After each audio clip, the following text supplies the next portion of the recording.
네, 박성준 의원입니다. 오늘 네. 유남석 수장님께서 인사 말씀에 우리 인간의 존엄과 자유, 평등을 비롯한 헌법의 정신과 가치를 국민의 삶 속에 구현하기 위해서 노력해왔다, 최선을 다했다 이런 말씀하셨는데요. 결국은 국민을 위해서 모든 일을 하는 거 아니겠습니까? 처장님, 제가 하나 이런 질문 드려볼게요. 국가의 위기, 민주주의 위기, 곧 헌법의 위기 아니겠습니까? 이런 위기는 어디에서 나올까요? 어디에서 출발한다고 보십니까? 제가 그냥 말씀을 한번 드리고 좀 추후에 답변을 좀 듣도록 해도 될까요, 그러면요? 예. 제가 얼마 전에 이런 책을 봤는데요. 이 하버드대 정치학과 스티븐 레비츠키하고 데니엘 지블렛이라는 교수가 이런 책을 썼습니다. 어떻게 민주주의가 무너지는가. 이 책을 보니까 헌법과 제도가 민주주의를 지키는 게 아니다. 이 표현을 잘 보십시오. 민주주의를 지키는 게 아니다. 뭐라고 말하냐면 상대를 인정하는 상호 관용과 법적 권한을 신중히 사용하는 제도적 자제가 민주주의를 지탱한다 이렇게 했어요. 그러니까 사회적 문화라고 하겠죠. 상호 관용이라는 거. 그리고 또 하나가 뭐냐면 이 법적인 겁니다. 그러니까 법의 권한을 신중히 사용하는 제도적 자제. 이 얘기를 한 거죠. 그러면 민주주의 위기는 어디에서 오냐면 법적 장치를 반민주적인 목적으로 이용했을 경우에 민주주의 후퇴가 되는 거고 국가의 위기가 오고 곧 헌법의 위기가 온다고 봅니다. 저는 그런 대표적 사례가 처장님 어떤 사례일까요? 요즘에 보면. 제가 생각할 때는 고발사주 의혹입니다. 고발사주 의혹. 고발사주 의혹은 윤석열 전 총장 그 검찰의 사유화에 의해서 자신들의 정치적인 이해관계가 다른 정치인이라든가 언론인을 대상으로 이 고발을 하고 검찰발 사주를 해서 이것이 정치적인 야당과 연합해서 사주 의혹을 한 거 아니겠습니까? 이것은 대표적인 사례로 볼 때 여기에서 법률적 자제, 법적 자제의 의미로 볼 때는 어떻게 된 겁니까? 처장님 헌법적으로 해석할 때는 어떻게 해석할 수 있는 겁니까? 아까 말씀하신 상호관용, 법적 권한 자제, 또 이런 부분에 원론적인 말씀에는 동의합니다.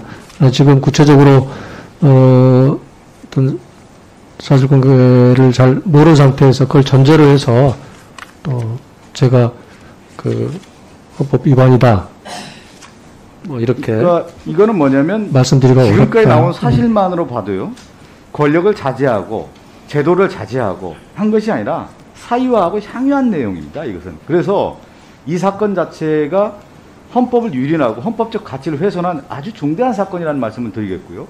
한편으로 더 나아가보면 미국 헌법의 아버지, 헌법을 연구를 많이 하셨으니까요. 저도 이제 정치학을 공부하면서 이런 헌법에 대한 체계를 공부를 좀 했었는데, 메디슨이 그 헌법의 아버지 아니겠어요? 탐욕은 탐욕으로 제어함으로써 시민의 자유를 증진해야 된다. 이렇게 얘기했습니다. 그래서 이 얘기가 뭐냐면, 결국 민주주의 원리는 권력기관이 강한 권력을 행사하기 때문에, 제도 자제를 못하기 때문에, 다른 권력기관에 의해서 자제를 시키는 권력법립의 원리를 만든 겁니다. 여기에 대한 동의를 하신 거죠. 동의하시죠? 네. 예. 그러니까 지금 제가 주장하는 우리 헌법재판연구원장님도 헌법을 그동안 연구를 많이 하셨죠. 제가 이 얘기를 한번 드려볼게요. 그러니까 고발사주 의혹의 가장 핵심은 뭐냐면 법의 지배 원리라고 하는 이 부분을 망각한 상태에서 검찰의 일부 검찰에서 정치적 경쟁자와 정치적 비판 세력을 제거하기 위해서 자신들의 법적 장치를 어떻게 했다? 도구화했다라는 겁니다. 이게 매우 중요한 사건이고 이 부분을 바라보고 이 사건을 바라보는 게 핵심이다 저는 생각됩니다. 이 사건의 구체적 수사 내용과는 별개로 헌법재판연구원장님은 헌법을 연구하셨기 때문에 이 사건의 본질은 어떤 거라고 보시는지 한번 개인적 견해 좀 듣고 싶습니다. 그 점에 관한 지금 수사 대상이 되어 있기도 하고 제 개인적인 견해는 있습니다만 네. 원장으로서의 지위에서 그 부분에 관하여서 언급하는 것은 매우 부적절하다는 생각을 하고 있습니다. 자, 그러면 두 분 처장님이나 연구원장님이 이렇게 부적절하다고 하는데 저는 다시 헌법재판소가 어떤 취지냐. 민주공화국의 기본적인 사상의 토대가 뭐냐면 자유주의고 민주주의고 하나가 뭐죠? 입헌주의입니다.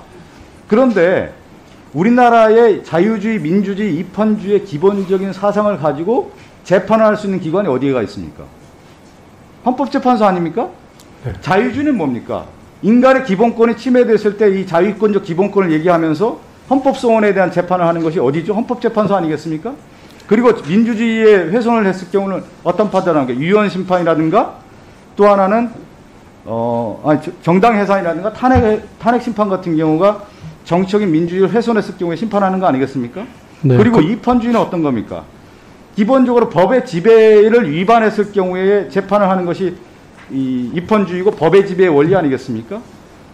네, 맞습니다. 맞죠? 예. 그러면 이 세 가지의 기본적인 민주주의라든가 가장 중요한 국민의 기본권을 보호한다든가 입헌주의 훼손에 대한 문제가 다 얽혀있는 사건 자체가 뭐냐면 고발사주 의혹인 겁니다.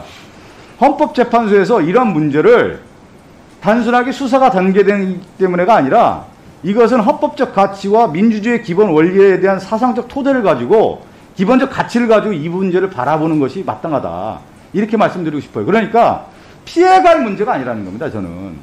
이 고발사주 의혹은 한국 헌정사에 지금 어떻게 보면 민주화 이후의 최대 사건입니다. 이 사건 자체가. 이런 생각을 가지고 이 문제를 바라봐야지 자유주의, 제가 얘기한 민주주의, 입헌주의, 헌정주의에 대한 가치를 훼손하는 사건이기 때문에 명확한 기준을 가지고 헌법재판소에 이 문제를 바라봐야지 지금 피해갈 문제가 아니라는 얘기입니다. 곧 이 문제가 헌법적인 문제화돼서 이 문제를 판단할 문제라는 거예요. 그래서 기준을 가져야 된다는 말씀을 좀 드리고 싶습니다. 원장님이나 처장님이 한번 말씀을 좀 듣고 싶어요.